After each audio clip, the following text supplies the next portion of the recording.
அவனை கண்டு மனதுருகி ஓடி அவனை முத்தம் செய்த அந்த சம்பவத்தை நீங்க வீட்டில் வாசிங்க. தகப்பனை விட்டு தூரம் போய், தகப்பனுடைய ஊழியக்காரர்களை விட்டு தூரம் போய், எங்க ஐக்கியத்தில் இருக்கணுமோ அந்த ஐக்கியத்தை விட்டுட்டு பன்றிகளை வைத்து வியாபாரம் செய்து அதுல லாபம் சம்பாதிக்கணுங்கிற ஒரு இடத்துல போய் ஐக்கியப்பட்டு அதுல கொஞ்சம் கூட ஒன்றும் பசி கூட ஆற்ற முடியாத ஒரு இடத்துல இருந்த போது அவனுக்கு புத்தி தெளிவடைந்துதான். என்ன தெளிவடைந்தது? புத்தி தெளிவடைந்த போதுதான் அவர் 3 காரியத்தை தீர்மானிக்கிறார். ஒருவேளை இந்த உலகத்துல நீங்க இருக்கிற போது கர்த்தருடைய சபையின் ஐக்கியத்தை விட்டுட்டு அல்லது ஊழியக்காரனுடைய ஐக்கியத்தை விட்டுட்டு தேவனுடைய ஐக்கியத்தை விட்டுட்டு இருக்கிற போது என்னென்னமோ தீர்மானம் பண்ணுவோம் பாருங்க. சில பேர் நான் சாகிற வரைக்கும் அவங்களோட என்ன பண்ண மாட்டேன், பேச மாட்டேன். சீக்கிரம் பேசிடுங்க, செத்துட்டீங்கன்னா அவர் என்ன பண்ண முடியாது, பேசவே முடியாது. அல்லேலூயா. பயங்கரமான தீர்மானங்களை போடுவாங்க பாருங்களேன். அது மாதிரி இந்த பையன் பாருங்க, அப்பா விட்டு தூரமா போயாச்சு, சபையை விட்டு தூரமா போயாச்சு, அவனுக்கு ஊழியம் செய்யறதுன்னு அப்பா ஏற்படுத்தி வைத்திருக்கிற ஊழியக்காரங்களை விட்டு தூரமா போயாச்சு. அங்க போய் சொல்றான் 3 காரியம் சொல்ற. நல்லா நோட் பண்ணி வைங்க. நான் பரத்துக்கு விரோதமாகவும் உமக்கு விரோதமாகவும் பாவம் செய்கிறேன். உம்முடைய குமாரன் என்று சொல்லப்படுவதற்கு நான் பார்த்ததுனால உம்முடைய கூலிக்காரனில் ஒருவனாக என்னை வைத்துக் கொள்ளும் என்று சொல்லி, நல்லா மைண்ட்ல வச்சுங்க. 3 காரியத்தை சொல்றாங்க. அங்க 3 காரியத்தை சொல்லிட்டு வீட்டுக்கு வந்ததுக்கு அப்புறம் சர்ச்சுக்கு வந்தாச்சு, ஊழியக்காரங்க மத்தியில வந்தாச்சு, தகப்பனாகிய தேவனிடத்துல வந்தாச்சு.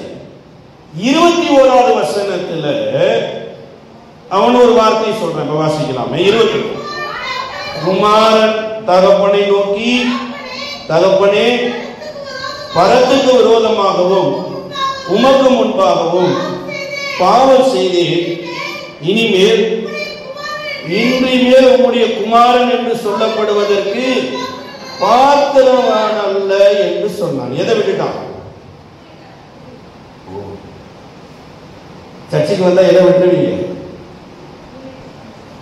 ஆண்டவர் ஆதாம தூங்க வச்சான்னா ஏதாவது ஒண்ணு உருவிடுவார். ஆமென். புரியல? ஒரு இளைப்பாறுதலுக்கு ஆண்டவர் கொண்டு போனாங்கன்னா ஏதோ ஒன்று உருவிடுவார். நீங்க சபைக்கு வந்தீங்கன்னா கர்த்தர் ஏதோ ஒன்று உருவுவார். நான் உருவ வேண்டாம் முடிச்சுட்டே இருந்தீங்கன்னா அது என்னமோ நடக்காது பாருங்களேன். என்ன சொல்லிட்டு வந்தா என்ன, இந்த பைபிள் அப்படித்தாங்க சொல்லியிருக்கு. 3 வார்த்தை சொல்லிட்டு வந்தாங்க. அதுல ஒரு வார்த்தை சொன்னா கூலிக்காரர்கள் ஒருவனாக என்னை வைத்துக் கொள்ளும் என்று சொல்லி. இங்க சர்ச்சுக்குள்ள உள்ள வர வரைக்கும் என்னென்ன சிந்தனையிலே வந்து உள்ள வந்துச்சு, வீட்டுக்குள்ள வந்தாச்சு.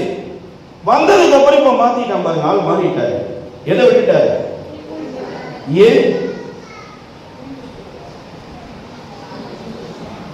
ஏன் கூலிக்காரனில் ஒருவனாக என்னை வைத்துக் கொள்ளும் என்று சொல்லல பாருங்க.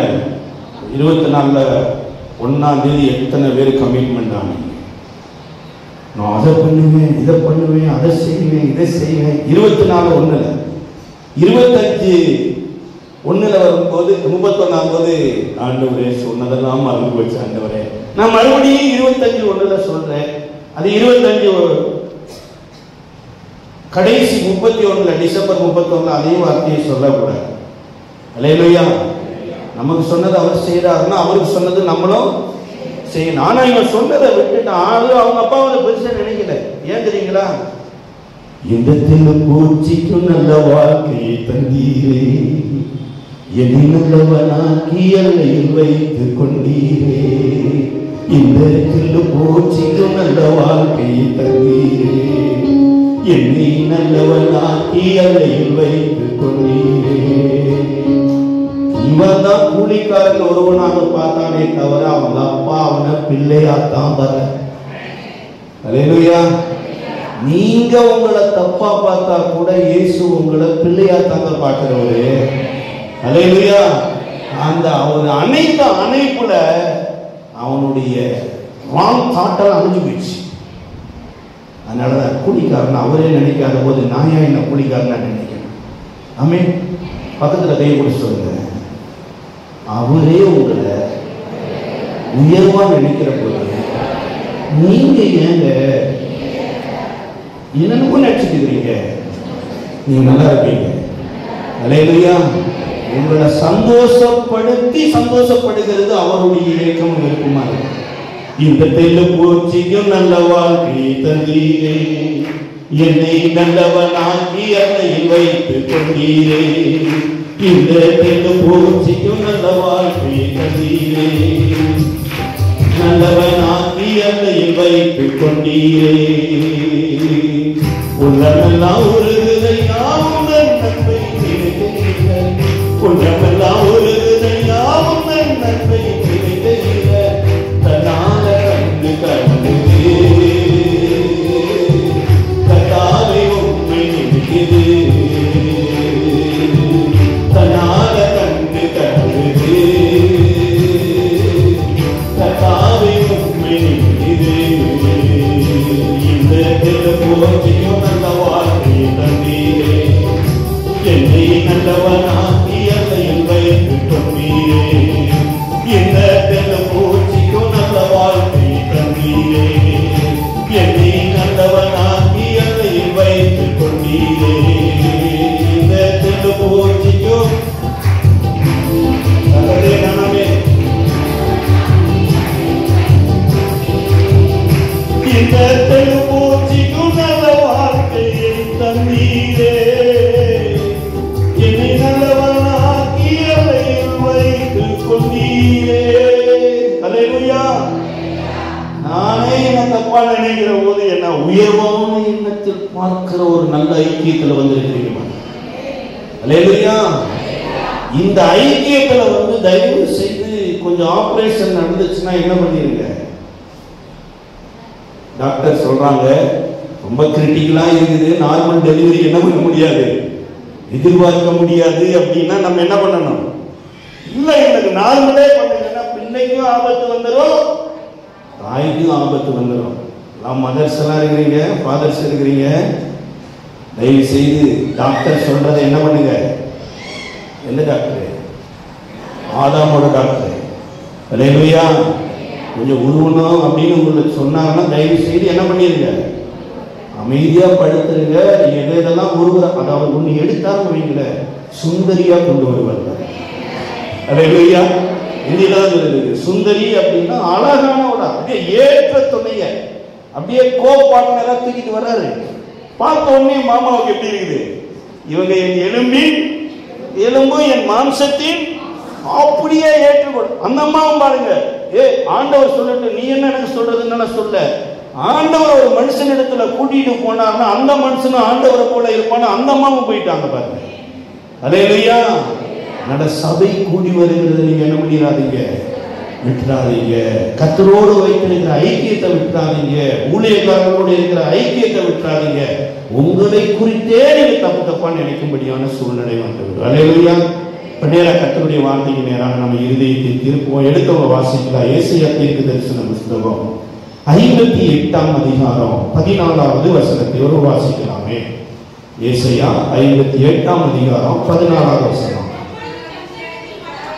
அப்பொழுது கர்த்தரிடத்தில் மனமகிழ்ச்சியாய் இருப்பாய், பூமியின் உயர்ந்த இடங்களில் உன்னை ஏறி வரப்படும்படி பண்ணி உன் தகப்பனாகிய யாக்கோபுடைய சுதந்திரத்தால் உன்னை போஷிப்பேன். கர்த்தருடைய வாய் இதை சொல்லிற்று. அல்லேலூயா. ஆண்டவர் 3 ஆசீர்வாதங்களை ஒரே வசனத்துல சொல்றார். ஒரு மனிதனுக்கு அத்தியாவசியமான 3 காரியம். ஒன்று என்ன? மன மகிழ்ச்சி. 2வது உயர்வு. 3வது போஷிக்கிற சுகமான சாப்பாடு. ஆமென். யவீரனுடைய மகன் மரித்து போயிட்டாங்க.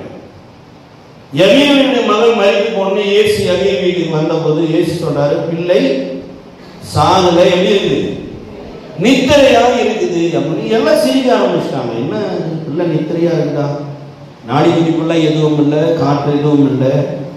எல்லாம் சிரித்த உடனே இந்த சிரித்தவங்களை எல்லாம் அப்புறப்படுத்திட்டு இவர் உள்ள போயிட்டு தலித்தாகுமி அப்படின்னாரு.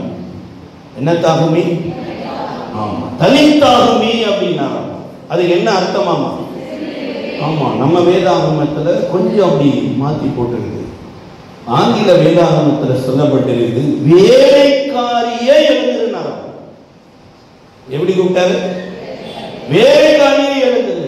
நல்லா இல்ல, 12 வயசுக்குள்ளே வேலைக்காரி ஆக்குறது நல்லா இருக்குதா? உங்களுக்கு வேலைக்காரி ஆக்குறது தான் நல்லா இல்ல, இயேசுவுக்கு வேலைக்காரி ஆக்குறது ரொம்ப நல்லது. அல்லேலூயா. பாஸ்டருக்குள்ள என்னவா மாறணும்? என்னவா மாறணும்? ஐயோ, பாஸ்டரா மாறணுங்க. அல்லேலூயா. எவீர் பாஸ்டர் இயேசுவை மீட் பண்ற மாதிரி ஊழியம் செய்யல அவரு.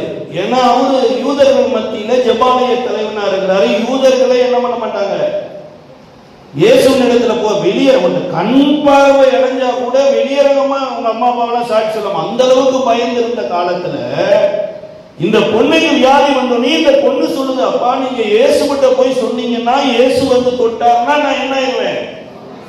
இந்த பிள்ளை வேலைக்காரி யாருக்குனால இல்லைங்களா? புரியலையா? இந்த பொண்ணு சொல்லிச்சா, வேலை கொடுத்துச்சா இல்லையா? யாருக்கு வேலை கொடுத்தது? அவங்க அப்பா இப்பதான் சரியான பாஸ்டரமா இருந்தாங்க. யார்கிட்ட நடத்திருச்சு? ஏசப்பாட்ட நடத்திருச்சு. இங்க போய் ஏசப்பாட்ட போய் ஒரு ஜெபம் பண்ண உடனே ஏசப்பா வர்றப்ப இப்ப ஒரு அம்மா இல்ல என்ட்ரி ஆனாங்க. 12 வயசு பெரும்பாடு உள்ள ஸ்திரீ அம்மா வர்றாங்க. இந்த அம்மா வந்து வஸ்திரத்தின் ஓரத்தை தொட்ட உடனே இந்த அம்மா குதிர போக்கு நின்றுச்சு. பெண்கள் சபையில பேசுறது ஒழுங்கினோடு போதிக்கப்பட்டு இருந்த எவீர் இப்ப அந்த அம்மாவை பேச வச்சு இவர் என்ன பண்ணிட்டு இருக்கிறாரு? கேட்டுக்கிட்டே இருக்கிறாரு. 12 வருஷம் சாட்சி சொல்லுச்சுன்னா நம்ம எப்படி சொல்லி யோசிச்சு பாருங்க. 12 வருஷம் வியாதி, பல டாக்டரை பார்த்திருக்கிறாங்க, பல இடங்களுக்கு போயிருக்கிறாங்க. 12 வருஷம் சாட்சி நம்ம சொல்லுது. எவீர் கேட்டுக்கிட்டே இருக்கிறாரு. இயேசு இதுக்குள்ள விசுவாசத்தை உருவாக்கிட்டே வர. அல்லேலூயா. நீங்க சபைக்கு வந்து சத்தியத்தை கேட்டுக்கிட்டே இருந்தீங்கன்னா நீங்க என்ன மாறுவீங்க? விஷ ஊசியிலிருந்து விசுவாசியா மாறிடுவீங்க. அல்லேலூயா. இந்த நேரத்தில் வீட்டில இருந்து ஒருத்தர் வந்து சொல்றாரு, போதகரை வருத்தப்படுத்த வேண்டாம், பிள்ளை மரித்திருச்சு. இது அவரு கேட்டாரு, இயேசு கேட்டாரு. நீ என்ன ஜெபித்தையோ அதுலயே நில்லு.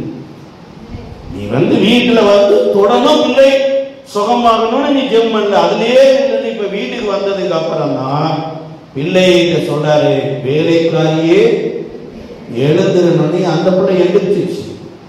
எந்திரிச்சதுக்கு அப்புறம் தான் ஏசு சொல்றாரு, பிள்ளைக்கு என்ன கொடுங்க? ஆமா, பால் கொடுங்க. என்ன கொடுக்க சொன்னாரு? வேலைக்காரி கேட்ட தாட்டு வரணுமா இருந்தா வேலைக்காரி கேட்ட சாப்பாடு சாப்பிடணும். ஆமென்.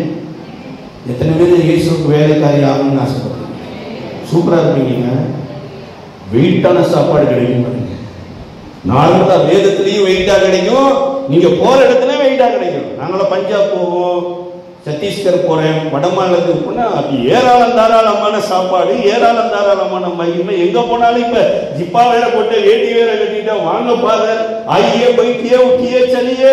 முதல்ல வந்து ஆவோ போயிட்டோ விட்டோ சலோ, அதாவது உட்காரா எந்திரா போனான்னு. இப்ப என்ன ஆயிடுச்சு? வாங்கய்யா, உட்காருங்கய்யா, போங்கய்யா, சாப்பிடுங்கய்யா. நீங்க கர்த்தருக்கு ஊழிய செய்தீங்கன்னா, நல்லா ஊழிய செய்தீங்கன்னா, கழுத இயேசுவை சுமந்ததுனால வழியில ரெட் கம்பளம் வச்சாங்களாம். அல்லேலூயா. எவனோ ஒருத்தனை சமுதிரம்னா புழுதியிலையும் மண்ணிலையும் போயிருக்கும். ரெட் கம்பளம் முன்னாடி பார்த்தா இலையின் வயலின் இலைகள் தலைகளை வெட்டி என்ன பண்றாங்க? எதுக்கு இலைகள் தலைகள்? கழுத பசிச்சதுன்னா காஸ்ட்லி ஃபுட் எங்க இருக்குது? காஸ்ட்லி ஃபுட், ஆடு மாடு சாப்பிடுற ஃபுட் எங்க இருக்குது? காலை கீழே வெயிட் பண்ணிட்டு இருக்குது. கொஞ்ச தூரம் போனா முன்னட பாரு பின்னட பாரு, கர்த்தருடைய நாமத்தில் வருகிறவர். சூப்பரான சாங்குங்க. சும்மா நாய்ஸ் எல்லாம் சூப்பரா இருக்குது, இனிமையா இருக்குது, அழகான சத்தம். இப்படியே கூட்டிட்டு போய் ஒளிமுக அடிவாரத்துக்கு போயிடுச்சு. இயற்கையிலேயே ஆரோக்கியத்தை கொடுத்த ஒரு நல்ல ஆண்டு. நீங்க நல்ல ஆண்டவருக்கு ஊழியம் செய்யுங்க. சண்டேஸ் கிளாஸ் செஞ்சா கூட நல்லா மனசார செய்யுங்க. ஒரு தெருவில் போய் கிளாஸ் கொடுத்தா கூட மனசார செய்யுங்க. அவங்க என்ன ரெஸ்பெக்ட் பண்றாங்க, இவங்க ரெஸ்பெக்ட் பண்றாங்கன்னு இல்லை, கர்த்தர் என்னை ஆனர் பண்ணி இருக்கிறார். அல்லேலூயா. வேதம் சொல்றது கர்த்தரில் மனமகிழ்ச்சியா இருப்பாய் அப்படின்னு. இன்னொரு இடத்துல சங்கீதக்காரர் சொல்றாரு, கர்த்தரிடத்தில் மனமகிழ்ச்சியா இரு, அப்பொழுது அவர் உன் இருதயத்தின் வேண்டுதல்களை உனக்கு மனமகிழ்ச்சியா இருந்தா தாங்க இருதயத்திலிருந்தே ஜெபம் வரும். இன்னைக்கு அநேகருடைய ஜெபங்கள் எப்படி இருக்குதுன்னா பரிசேயருடைய ஜெபம் மாதிரிதான், எழுதி கொடுத்ததை வாசிட்டு போயிட்டு இருக்கிறோம். ஆனா அன்னாலை போல இருதயத்தை ஊற்றி ஜெபித்தோம்னா நிச்சயமானமே இந்த ஊர்ல தேவனுடைய ராஜ்யம் உங்கள் வாழ்க்கையில வருவதை நீங்கள் பார்ப்பீங்க. நம்ம கேட்டாங்களா இல்லைங்களா, எனக்கு ஒரு ஆண் குமாரனை கொடுத்தீங்க, நம்முடைய அடியாளை நினைத்தது, நம்முடைய அடியாளுடைய சிறுமையை நோக்கி நம்முடைய அடியாளுக்கு ஒரு ஆண் குமாரனை கொடுத்தீங்கன்னா உயிரோடு இருக்கிறனால அவனை உமக்கென்று கொடுப்பேன்னு இருதயத்தை உடைச்சு ஊத்துன இந்த சபையில வந்து ஒருவேளை ஏதோ ஒரு பாரத்தோட நெருக்கத்தோட இன்னைக்கு வந்திருக்கிறீங்களா, கர்த்தர் உங்கள் இருதயத்தின் அங்கலாயத்தை பார்க்கிற தேவனாக உங்க உடைஞ்ச இருதயத்துக்கு பக்கத்துல நின்று உங்களுடைய கமிட்மெண்டோடு கூட இருக்கிற ஜெபத்தை கேட்கிறவர். ஆனா மனசு மாத்திரம் நமக்கு என்ன பண்ணாது, எல்லாத்தையும் மாத்திடுவோம் பாருங்க. கம்மல் போட்டிருந்தேன் செய்தியை கேட்ட கம்மல் என்ன பண்ணிட்டேன், கழட்டிட்டு பூ வச்சுட்டு இருந்தேன், பூவெல்லாம் இப்ப என்ன பண்ணிட்டேன் எடுத்துட்டேன், கலர் கலரா ட்ரெஸ் போட்டு இருந்தேன், இப்போ ஒயிட், எல்லாத்தையும் மாத்திடுவோம். ஆனா எது மாறாது, இருதயம் மாத்திரம் மாறாது பாருங்க. எல்லாவற்றையும் பார்க்கணும், மாற்ற வேண்டிய ஒன்று எது, பைபிள் அதான் சொல்லி எல்லாவற்றையும் பார்க்கணும், கிறுக்குள்ளதும் கேடுள்ளதும் எது, இருதயம் தான். இங்க இருதய ஆபரேஷன் நடக்குது. இங்க ஜீசஸ் வந்து ஹார்ட் ஸ்பெஷலிஸ்ட். ஆமென். நல்லா அறுக்கிறாரு பாருங்க.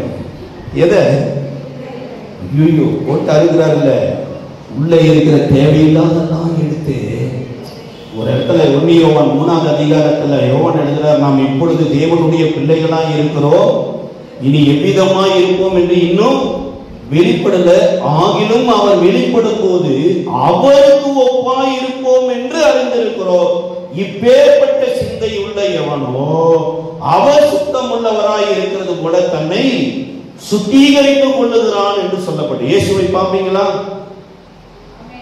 நான் கிட்டத்தட்ட ஒரு 22 வருஷத்துக்கு முன்னாடி இந்த சர்ச்சுக்கு வந்த ஒரு செட்டுமா இருந்துச்சு. அப்ப பாஸ்டர் ஐயா இறந்த டைம்ல அப்ப இருந்த சபை வேற, இப்ப இருக்கிற எவ்வளவோ மாறிடுச்சா இல்லைங்களா? மாறிடுச்சா இல்லையா? மாறியா? ஒருவேளை 22 வருஷம் விசுவாசி யாராவது இருப்பீங்கன்னா அல்லேலூயா கரங்களவே சொல்லுங்க. அல்லேலூயா. மாறி இருக்குதா இல்லையா? சபை மாறி, நான் மாறி இருக்கிறேன்னா நான் அப்போ ஒரு பாட்டு எழுதுனேன், நானும் நீராகணும் நீரும் நானாகணும், வாழ்வும் வளமாகணும் வேதம் உணவாகணும், நானும் நீராகணும் நீரும் நானாகணும், வாழ்வும் வளமாகணும் வேதம் உணவாகணும். இயேசுவேவும் இதயத்தில் மூழ்கி இன்று நான் முத்தேடுவேன்,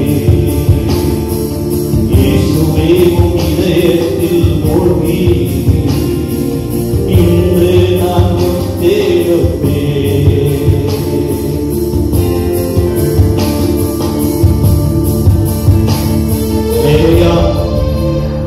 ஒரு வரி எழுதியிருக்கிறோம், நானும் மாறிவிட்டேன், நோக்கம் மாற்றிவிட்டேன், என்னை தாழ்த்தி விட்டேன், உமக்குள்ள ஊற்றிட்டான்.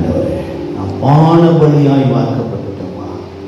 நிறைய நேரம் நீ நினைக்கிற மாதிரி நான் நினைக்காம இந்த சொந்த பந்தம் எத்தனையோ பேர் இந்த சபையில உட்கார வேண்டியவங்க. இத்தனை சேர் காலியா இருக்கிற காரணம் யாரு?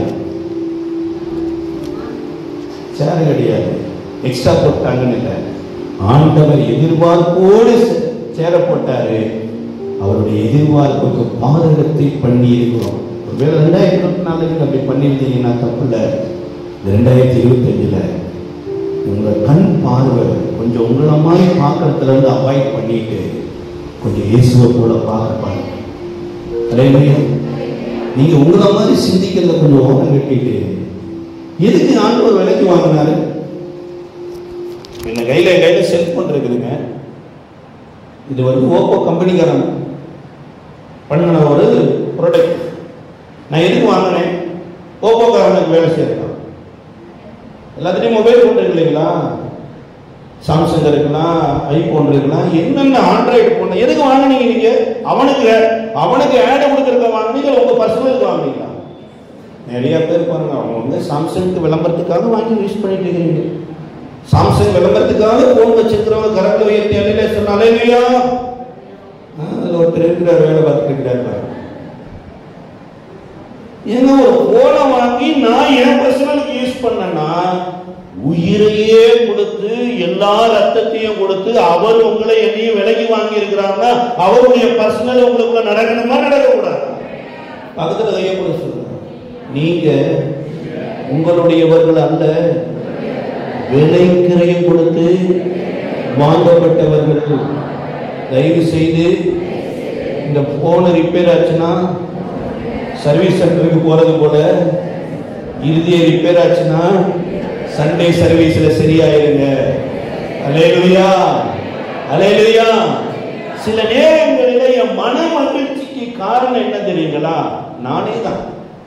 கர்த்தர் என் மனசை வேதனைப்படுத்தி அள வச்சு சிரிக்கிற தேவன் அல்ல, என் மகிழ்ச்சிக்கு தடையா இருக்கிற என்னுடைய தேவன் எடுக்கணும்னு ஆசைப்படுறார். 2 ராஜாக்களின் புஸ்தகத்தினுடைய 4ஆம் அதிகாரம் 38ல இருந்து 41 வரைக்கும் ஒரு சம்பவம் சொல்லப்பட்டிருக்குது. நோட் பண்ணி வீட்டுல போய் வாசிங்க. அங்க கீழான எனப்பட்ட இடத்திற்கு எலிசா வர்றார். எலிசா வந்த போது தேசத்துல பஞ்சம் உண்டாயிருக்கு. பஞ்சத்துல தீர்க்கதரிசிகளின் புத்திரருக்கு கூழ் காய்ச்சும்படியாக எலிசா சொல்றாரு, பெரிய பானையில கூழ் காய்ச்சும்படியா அடுப்புல வச்சாச்சு. அடுப்புல வச்சதுல நம்மள மாதிரி தமிழ்நாடுக்கார ஒருத்தர் இருப்பார் போல் இருக்கு.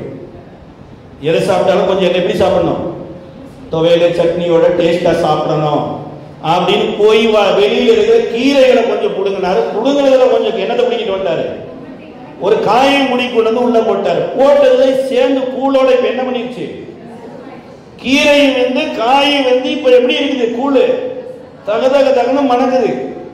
அவைகளின் நடுவில் ஒரு மனுஷன் வந்து சொல்றாரு, இந்த கூழை என்ன பண்ணாதீங்க, குடிக்காதீங்க, இதுல என்ன சேர்ந்திருக்குது, பாய்சன் சேர்ந்திருக்குது, சாவு கலந்திருக்குது, தோஷம் இருக்குது அப்படின்னா. ஒருவேளை உங்க குடும்பத்துல ஏதோ ஒரு செய்வினை இருக்குதுன்னு நினைக்கிறேன் அப்படின்னு ஒருத்தர் சொன்னா நீங்க என்ன பண்ணுவீங்க? ஆமாங்க தெரியுது, என் சம்மந்தி என்ன ஒரு மாதிரி பார்க்கும் போதே தெரிஞ்சு, இல்ல என் மருமக பார்க்கும் போதே தெரிஞ்சு, தெரியும் எனக்கு அவன் நடையிலே ஒரு இழுப்பு இருந்துச்சு, போய் நல்ல ஒரு மந்திரவாதிகிட்ட பார்த்து என்ன பண்ணிட்டு வந்துட்டாங்க, செஞ்சுட்டாங்க. ஒருத்தர் சொல்ற தோஷம் இருக்குதுமா, உடனே நம்மளால என்ன பண்ணிருக்கோம், நீங்க என்ன பண்ணிருப்பீங்க? பெரிய பானைய பெரிய அண்டா பானையில வச்சு நீங்க கூட பாஸ்டர் தான் வர்றாங்கன்னு சொல்லி பிரியாணி பண்ணிட்டீங்கன்னு வச்சுக்கீங்க. பிரியாணி பண்ணாத கூழ் மாதிரி இல்லையே, என்ன பண்ணுவோம், கஞ்சி பானையில பண்ணிட்டீங்க, கஞ்சி பண்ணிட்டீங்க. அதுல ஒருத்தர் வந்து சொல்றாரு, ஐயோ கஞ்சியில பாய்சன் இருக்குது அப்படின்ட்டாரு, நீங்க என்ன பண்ணிருக்கீங்க? நீங்களும் ஒண்ணும் பண்ண மாட்டேன், பார்த்தா சமைக்காத மாதிரியே தெரியுது. நான் குண்டாவோட தூக்கி வெளியில விட்டீங்க, ஐயோ இது சாப்பிடக்கூடாது. ஆனா எலிசா என்ன பண்றாரு, கொஞ்சம் மாவு எடுத்துட்டு வாங்கங்கிறாரு. மாவை எடுத்து கொண்டு வந்து கூழ் பானைக்குள்ள உள்ள போட்டுட்டு தோசம் எல்லாம் போயிடுச்சு அப்படிங்கிறாரு. எல்லாம் குடிச்சாங்க, ஒருத்தர் சாகல. அப்ப எங்க என்ன மந்திரம் ஏதோ ஒண்ணு நடந்தது. எலிசா என்ன மந்திரம் செஞ்சாரு? எலிசா என்னங்க மந்திரம் செஞ்சாரு? தேவனுடைய மனுஷன் கர்த்தரால மறுரூபமாக்கப்பட்டு யோர்தான்ல இருந்து வந்திருக்கிறாரு, வந்து மாவை போட்டுட்டு தோசை மாறிடுச்சுங்கிறாரு. இன்றைக்கு காய பத்தி அறிவு இருக்குது, கீரையை பத்தி அறிவு இருக்குது, மாவை பத்தி அறிவே இல்லை பாருங்க. இந்த மாவு தாங்க அப்பமா மாறும், இந்த அப்பம் தாங்க தேவ சமூகத்துக்கு போகும், இந்த தேவ சமூகத்திலிருந்து எடுக்கப்பட்ட அப்பம் தான் பிட்டு உங்களுக்காக எனக்காக பிற்கப்பட்ட இயேசுவின் சரீரமா மாறி இருக்குது. இயேசுவின் சரீரத்தில் ஐக்கியப்பட்டு இருக்கும் போது எனக்கு எப்படி தோசை வரும்? இஸ்ரவேல் மக்கள் வனாந்தரத்துல படுத்து தூங்கிட்டு இருக்கிறாங்க. பாலாக்குங்கிற ஒரு ராஜா பிலேயாம் எனப்பட்ட ஒரு தீர்க்கதரிசியை கூட்டிட்டு வந்து இந்த ஜனங்களை சபைன்னு ஆங்காங்க ப்ரிப்பேர் பண்ணிட்டு இருக்கிறான். தூங்குற ஜனங்களுக்காக விழித்திருந்து காட்ட இஸ்ரவேலின் தேவனாகிய கர்த்தருடைய செட்டைகளின் கீழ் அடைக்கலமாய் வந்திருக்கிற தேவனுடைய பிள்ளையே, காய பத்தியும் பேய பத்தியும் அறிஞ்ச அளவுக்கு மாவை பத்தியும் சரீரத்தினுடைய ஜீவனை பத்தியும் அறியாமல் இருக்கிறதுனால எல்லா இடத்திலும் பேய் தெரியுதுங்க. சிலருக்கு எலுமிச்சங்காய பார்த்தாலே என்ன பண்ணிருது, ஒரு ஆவி இறங்குது பாருங்க. கேட்கிறேன், எலுமிச்சங்காயில மந்திரம் செஞ்சு அனுப்புறாங்கன்னு வைக்கல, செடிக்குள்ள எலுமிச்சங்காயவே அனுப்புனாருன்னா அவரு எப்பேற்பட்டவரா இருக்கார்? புரியல. நிறைய பேர் நித்திரையில் இருக்கிற மாதிரி இருக்கு. சார் எலுமிச்சங்காய கூட பிரச்சனை இருக்கு சார், செய்வனை செஞ்சு அனுப்பிச்சிட்டாங்க சார். எலுமிச்சங்காய ஒருத்தர் உருவாக்குனார் இல்லையா, அவர் யார் தெரியுங்களா? உங்க அப்பா எங்க அப்பா. எலுமிச்சங்காய் ஆனதுக்கு அப்புறம் அது சக்தி வருதா, எலுமிச்சங்காய் ஆகும்போதே சக்தியா வருதா? கொஞ்சம் மாவு பக்கமா திரும்புங்க. ஆமென். நிறைய பேருக்கு காயில பிரச்சனை, பேயில பிரச்சனை, நாயில பிரச்சனை, எல்லா பக்கம் பிரச்சனை. ஆனா வேதம் சொல்லுது, இது உங்களுக்காக பிக்கப்பட்டிருக்கிற என்னுடைய சரீரமாக இருக்குது, வாங்கி புசியுங்கள் என்று இதுக்குள்ள கொண்டு வந்தார் பாருங்க. இந்த கில்கால்ல ஆண்டவர் ஒரு பெரிய ஒரு விட்னஸை ஏற்படுத்தினார் பாருங்க, பெரிய சாட்சி. இவர்கள் யோர்தானை விட்டு கடந்து வரும்போது யோசுவாவின் மூலமாக கில்கால்ல இருந்து கோத்திர பிதாக்களுடைய எண்ணிக்கைக்கு தகுந்தார் போல 12 கற்களை எடுத்து கொண்டு வந்து வைக்க சொன்னார். இந்த 12 கற்களை கில்கால்ல இருந்தது. இந்த 12 கற்களை ஏன் வந்தது? சந்ததி கேட்குமாமா. நான் சொன்ன மாதிரி 21 வருஷத்துக்கு முன்னாடி வந்தேன், நான் இன்னைக்கு சொல்றேன்.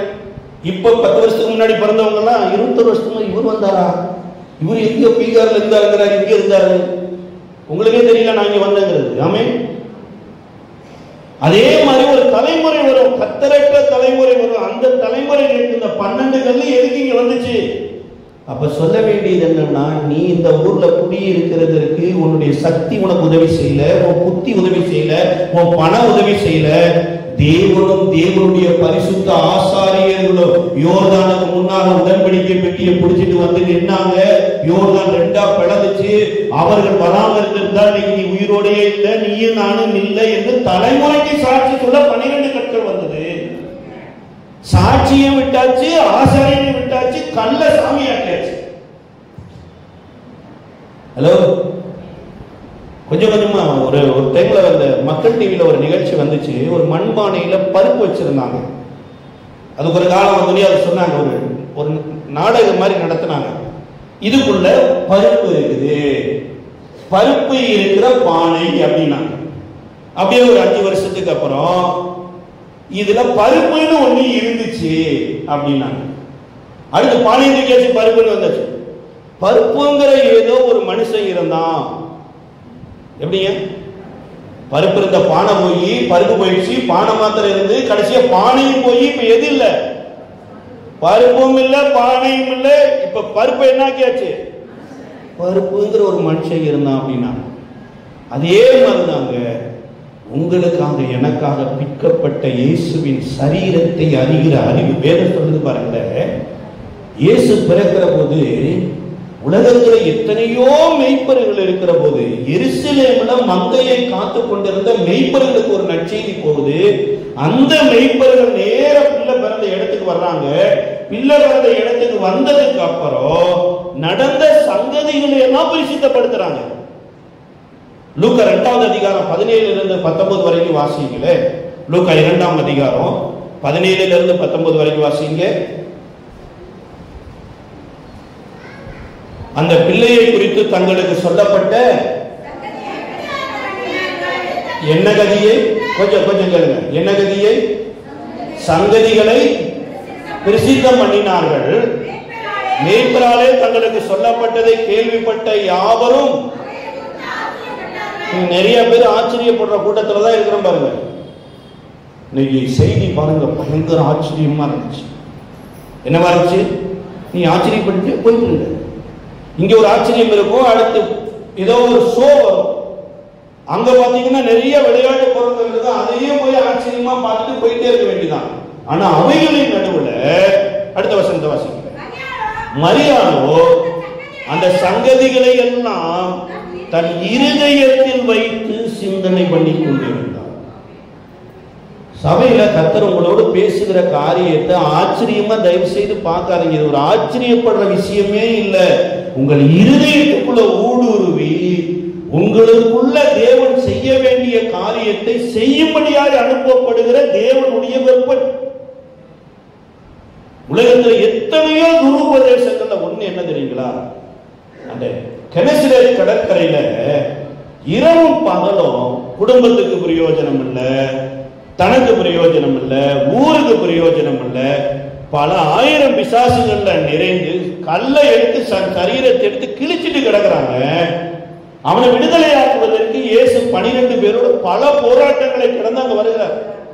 அங்க வந்த உடனேயே அவனுக்குள்ளே இருந்த 6000 பன்றிகளை 6000 பிசாசுகளை 2000 பன்னிகளுக்குள்ள அனுப்புறாரு. அப்போ ஒரு பன்னிக்குள்ள எத்தனை பிசாசு போயிருக்கும்? 6000 பிசாசு 2000 பன்னிக்குள்ள போச்சுன்னா எத்தனாயிரம்? ஒரு பன்னிக்குள்ள 3 பிசாசு.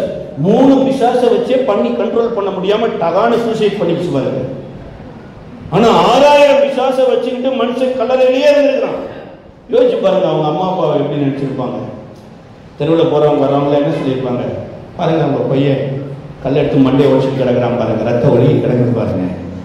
அந்த நிலைமையில இருந்து வந்தாங்க. நான் 20 வயசு வரைக்கும் ஏசி யாருன்னே தெரியாது, ஒரே பையன், செயின் ஸ்மோக்கர், ட்ரிங்க் அடிக்டா இருந்தேன். அடி தடி உத கலவரமெல்லாம் பண்ணி ஜெயிலெல்லாம் முடிச்சு போட்டிருந்தாங்க. வாழ்க்கையை முடிச்சு கொள்ளலான்னு தற்கொலை பண்ண போற நேரத்தில் இதே மாதிரி ஒரு கன்வென்ஷன் கூட்டத்தில் தான் இயேசு என்னை விடுதலையாக்கினார். ஹல்லேலூயா.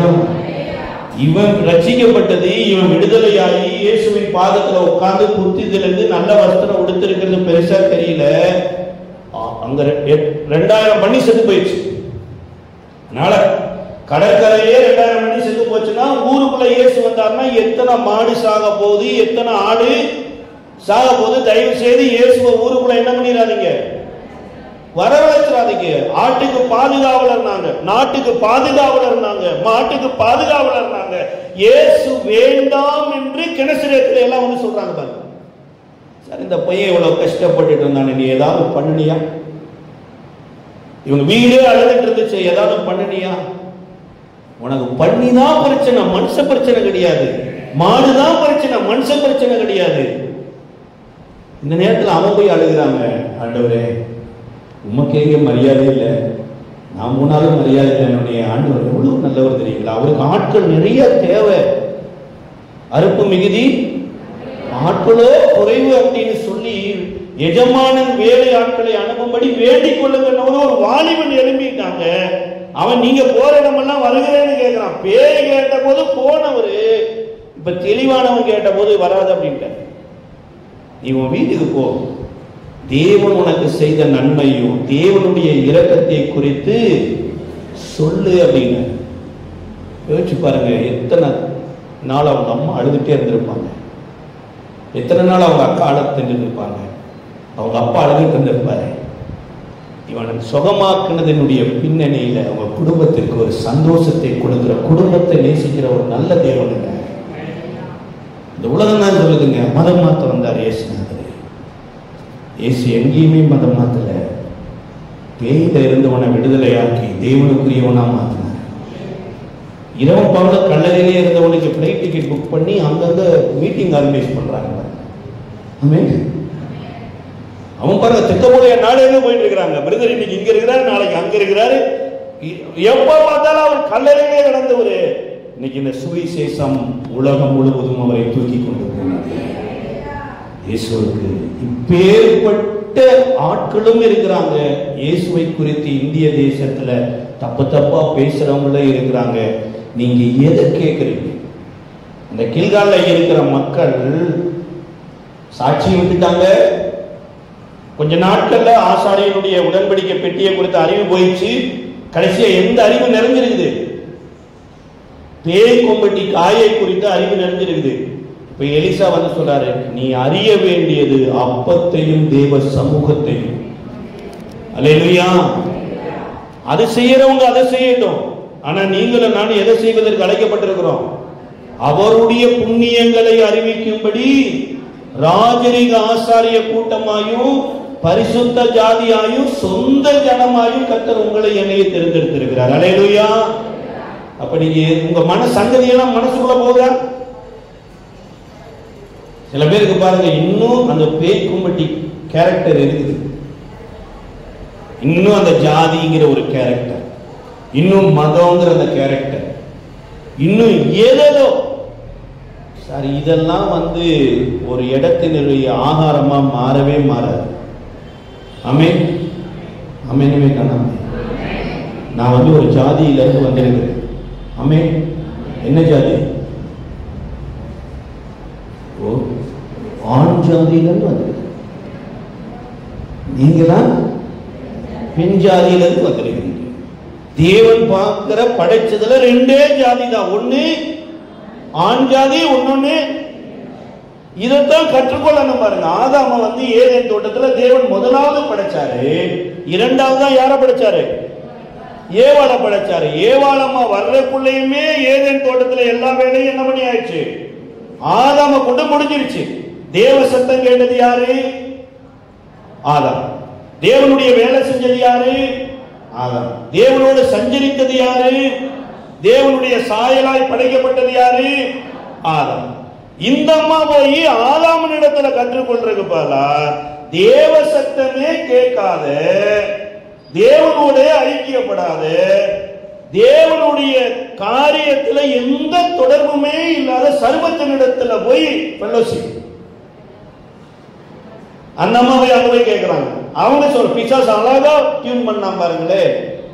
முதல்ல இந்த அம்மாட்ட கேட்ட கேள்வி என்னன்னா, தோட்டத்தில் இருக்கிற சகல விருட்சத்தின் கனியும் புசிக்க வேண்டாம் என்று தேவன் சொன்னது உண்டோ? அம்மா பாரு, என் மேல எவ்வளவு அக்கறைப்பட்ட வீட்டுக்காரர். ஏங்க உங்களை பார்த்து உங்களை பராமரிக்கிறதுக்கு நீங்க ரெண்டு பேரும் தோட்டத்தை ஆள கொள்றதுக்கு உங்களை இவ்வளவு அழகா வடிவமைச்சு உங்களை கைப்பிடிச்சு கொண்டு அவர்கிட்ட கனெக்ட் பண்ணின அவரிடத்துல போய் கற்றுக்கொள்ளாம தேவன் சொல்லாத மக்களிடத்துல போய் கேட்டு பிடிச்சதுனால இந்த அம்மா அங்க சொல்றாரு. அப்படியெல்லாம் இல்ல. தேவன் தோட்டத்தில் இருக்கிற விருட்சத்தின் கனியை புசிக்கவும் வேண்டாம். அவர் தொட வேண்டாம்னு சொன்னாரா? தொட வேண்டாம்னு சொன்னாருங்களா? ஆதியாகமம் 2வது அதிகாரத்தை வாசிச்சு பாருங்க. புசிக்க வேண்டாம்னு தான் சொன்னாரே தவிர தொட வேண்டாம்னு சொல்லல. அப்ப முதல்ல சத்தத்தின் மூலமாகவே பாவத்தை பிசாசு உள்ள கொண்டு வந்துட்டான் பாருங்க. தொட வேண்டாங்கிற ஒரு வார்த்தை முதல்ல இந்த அம்மா வாயில பொய்யா வருது. படைப்புல கனிய புசிச்சதுக்கு அப்புறம் பாவம் வரலைங்க. தப்பான மனிதர்களிடத்துல ஐக்கியப்பட்டுட்டீங்கனாலே பகுதி பாவத்துக்குள்ள உள்ள போயிட்டீங்க. அதாவது பூரண காலத்துல ஏசு சொல்றாங்க, ஒரு ஸ்திரியோடு விபச்சாரம் செய்தா பாவம்னு. ஆனா இருதயத்திலேயே நீ பார்த்துட்டீங்கனாலே பகுதி முடிஞ்சிருச்சு. அதே போல கொலை செய்யாதிருப்பாயாக என்று பூர்வ தீர்க்கதரிசி அந்த நாட்களில் சொல்லப்பட்டது. சொந்த சகோதரனை மூடன் என்று சொல்லுகிறவன் எரிநரகத்துக்கு பாத்திரவானா இருக்கிறான்.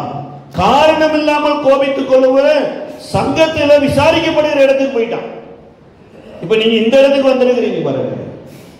அல்லேலூயா. நம்ம சொல்றாங்க புசிக்கவும் வேண்டாம் தொடவும் வேண்டாம் போது, இல்ல நீங்க புசிச்சீங்கன்னா என்னவா மாறிடுவீங்க? தேவர்களை போல மாறிடுவீங்க. இந்த அம்மாவுக்கு யாரு மாதிரி ஆசை? சார் தேவன மாதிரி இருக்கணுமா தேவர்கள் மாதிரி இருக்கணும்? தேவர்கள் பணிவிடை செய்கிறவங்க, தேவன் ஆளுகை செய்கிறவர். தேவன் ஆளுகை செய்கிறவர்களாய் தோட்டத்தில் படைச்சு வச்சிருக்கிற போது பணிவிடை செய்கிற இடத்துக்கு விழுந்து போன இடத்துக்கு லீட் பண்ணிட்டு போயிட்டாங்க. இந்த அம்மா சாப்பிட்டு வீட்டுக்காரர் கொடுத்து கடைசியா அத்தியிலே உறுதி கொண்டு போய் மரத்துக்கடியில் போய் ஒளிஞ்சுக்கிட்டு இருக்கிறாங்க. ஆண்டவர் அப்பையும் தேடி வர்றாரு. ஆதாமே, நீங்க உங்க பேரை போட்டு கேளுங்க, நான் தானா இது? நான் முதல்ல இந்த சபைக்கு வருகிற போது என் இருதயம் இருந்துச்சு. இன்றைக்கு எப்படி?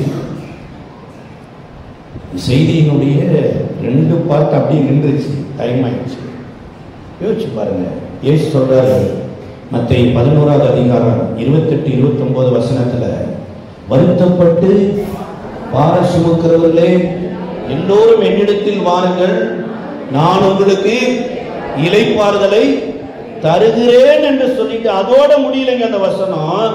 அதுக்கு கீழே சொல்லப்பட்டு இருக்கிறது, நான் சாந்தமும் மனத்தாழ்மையுமாய் இருக்கிறேன், என் நுகத்தை உங்கள் மேல் ஏற்றுக்கொண்டு என்னிடத்தில் கற்றுக்கொள்ளுங்கள், அப்பொழுது உங்கள் ஆத்துமாக்களுக்கு இளைப்பாறுதல். இலவசமா தூக்கி கொடுக்கிறது இல்ல, பொங்கலுக்கு வேட்டி சேலை கொடுக்கிற மாதிரி அரிசி கொடுக்கிற மாதிரி இலவசமா இல்ல. எதை சுமங்க? என் நுகத்தை சுமங்கள். இது எப்படி இருக்குதாமா? ரொம்ப மெதுவா இருக்கும். அதாவது மெதுவா இருக்குதுங்கிற காட்டிலும் என்ஜாய் பண்ணலாம். இயேசுவினுடைய நுகத்தை சுமந்த என்ன பண்ணலாம்? என்ஜாய் பண்ணலாம். நீங்க வேற நுகத்தை சுமந்தீங்கன்னா கஷ்டமா இருக்கும். இஸ்ரவேல் மக்கள், நீங்க வீட்டுல போய் வாசிங்க, எரேமியா தீர்க்கதரிசனம் 20:21 கர்த்தர் 70 வருஷம் பாபிலோன்ல அவங்களை வெச்சு போட்டார். எத்தனை வருஷம் வச்சுட்டாரு? 70 வருஷம். ஏன்னா எருசலேமவே 70 வருஷம் இவங்க ஓய்வு நாட்களவே சரியா அனுசரிக்கல. நீங்க வார வாரம் சர்ச்சில் நீங்க டிலே பண்ணிக்கிட்டே வாங்க, வார வாரம் நீங்க ஆராதனையை டிலே பண்ணிக்கிட்டே வாங்க. உங்க கவுண்டிங்ல மறந்தாலும் தேவன் தன்னுடைய கவுண்டிங்ல கரெக்டா இருப்பார்.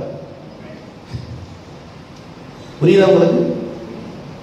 நீங்க ஆராதனை டைம் லேட் ஆகிட்டே வாங்க, அல்லது ஞாயிற்றுக்கிழமை லீவ் கொடுத்துட்டே வாங்க, கரெக்டா கவுண்டிங் பண்ணி அது பூரணமாகிற போது அதுக்கு கணக்கு வாங்கி க்ளோஸ் பண்ணிடுவாங்க.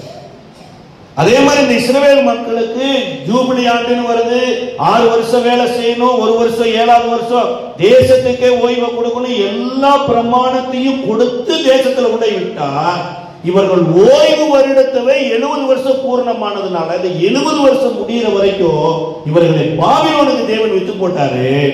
அதுல அனனியான ஒரு தீர்க்கதரிசி வந்தான் பாருங்க. இந்த பாபிலோன்ல இருக்கிற இஸ்ரவேலர் கழுத்துல எதை மாட்டிருக்கணும்?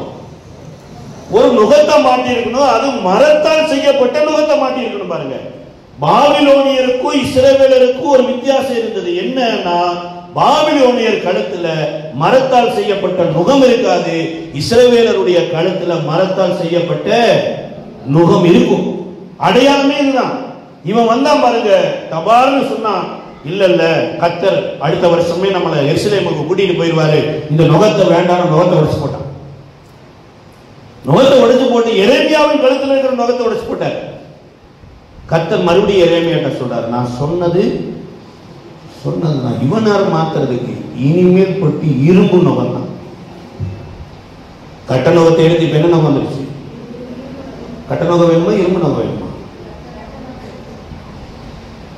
சார், சிலுவையில மரித்த இயேசுவின் அன்பை சுமக்கணுமா, பகையும் கசப்போடு வாழ்ந்து மருத்துவமனையில இன்ஜெக்ஷனும் ஊசியும் போட்டு ஆபரேஷன் பண்ணணுமா?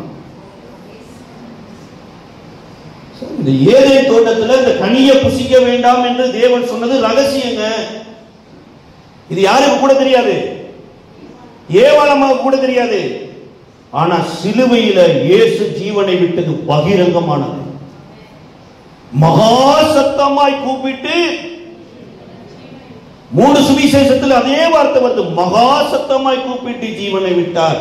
மகா சத்தமாய் கூப்பிட்டு, ஏன் மகா சத்தமாய் கூப்பிட்டு ஜீவனை விட்டார்னா, ஜீவனை எப்படியாவது பெற்றுக்கொள். சபிக்கப்பட்ட மரத்துக்கே ஜீவனை கொடுத்து ஆசீர்வாதமா மாத்தி இருப்பாருன்னா அந்த ஜீவன் எனக்குள்ள வந்துச்சு.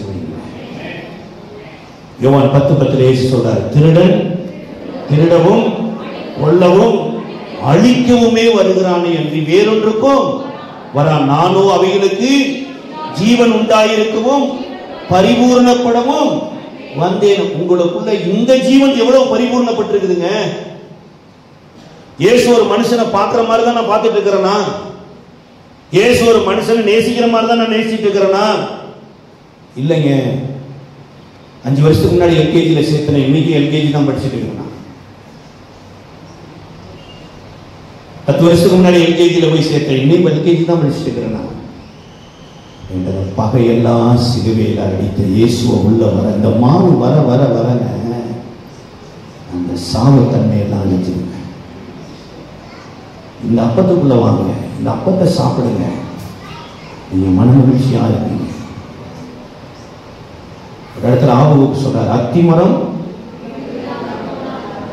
மந்தையில ஆடுகள் எங்கே போனாலும், தொழுவத்துல மாடுகள் எங்கே போனாலும் நான் கர்த்தரில் மகிழ்ச்சியா இருப்பேன், என் தேவனுக்குள். ஏன் இப்படி மனமகிழ்ச்சி வந்ததுன்னா, வானத்தை நான் பார்க்கிறேன், நட்சத்திரம் வானத்துல இல்ல, அந்த நட்சத்திரம் என் தேவனுக்குள்ள இருந்தது, வானத்துல வச்சு அலங்கரிச்சாரு. அவர் என் கூட இருக்கிறதுனால நட்சத்திரத்தையே வானத்துல வச்சு அலங்கரிச்சிருப்பாருன்னா எனக்குள்ள அத்தனையும் எனக்கு கொடுத்து என்னையும் அலங்கரிப்பார். அல்லேலூயா. ஆனா ஏதாவது இருந்தா தாங்க மனமகிழ்ச்சி வருது. எதுவும் இல்லைன்னா மனமகிழ்ச்சி வருது? ஏன்னா நமக்கு சொன்னதெல்லாம் காயில பிரச்சனை இருக்குது, கீரையில பிரச்சனை இருக்குது. நான் சொல்றேன், மாவுல ஆசீர்வாதம் இருக்குது, அப்பத்துல ஆசீர்வாதம் இருக்குது, இயேசுவோட ஆசீர்வாதம் இருக்குது, சபையில ஆசீர்வாதமா இருக்குது, ஞானஸ்தானத்துல ஆசீர்வாதம் இருக்குது, அபிஷேகம் பெறதுல ஞானஸ்தானமா இருக்குது, மறுரூபமாகிறதுல ஆசீர்வாதம் இருக்குது. நீ தேவ சாயலாய் மாறிக்கொண்டே வருகிறதுல தேவனுடைய ஆசீர்வாதம் இருக்கிறது. அல்லேலூயா.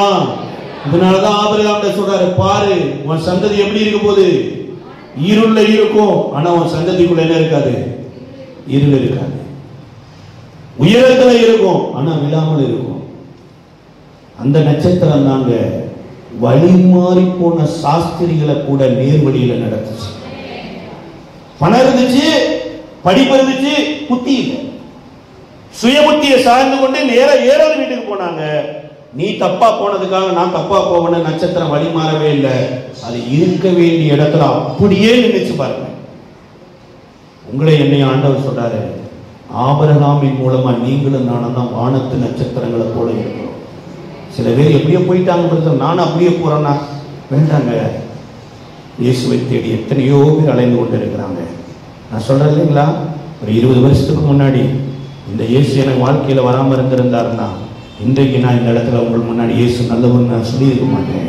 என்னை இயேசு ஒன்றைய வழிநடத்தின சில நட்சத்திரங்கள் எழும்புனாங்க. அதே இடத்துக்கு இப்ப கர்த்தர் உங்களை கொண்டு வர. கொஞ்சம் மனசை இந்த பக்கமா திருப்புங்க. இந்த அப்பத்தை பத்தியும் மாவை பத்தி அறிந்து கொள்ளுங்க. உங்கள் மனம் புதிதாகிறதுனாலே என்ன ஆகணும், என்ன ரூபம், இயேசுவின் ரூபமா மாறணும். பாருங்க, நேரம் ஆயிடுச்சு. இருக்கிற இடத்துல ஆண்டவரே என் மன மகிழ்ச்சிக்கு தடையாய் இருக்கிற இவ்வுலகத்தின் போதனைகளை உள்ள வாங்க வாங்க வாங்க பகை கசப்பு விரோதங்கள் வந்துகிட்டே இருக்கப்பா. உம்முடைய பாதத்தில் அமர்ந்திருந்து நீ தருகிற நன்மைகளை திருப்தியாக உம்முடைய முகத்தை சுமந்து வாழ உம்முடைய அன்பு எனக்கு முக்கியம் ஆண்டவரேன்னு சொல்லி எல்லாம் ஜெபம் பண்ணுவோமா. யாரையும் பார்க்க வேண்டாம். ஒரு தேவையுள்ள ஒரு தேசத்துல கர்த்தர் உங்களை என்னையும் வைத்திருக்கிறார்.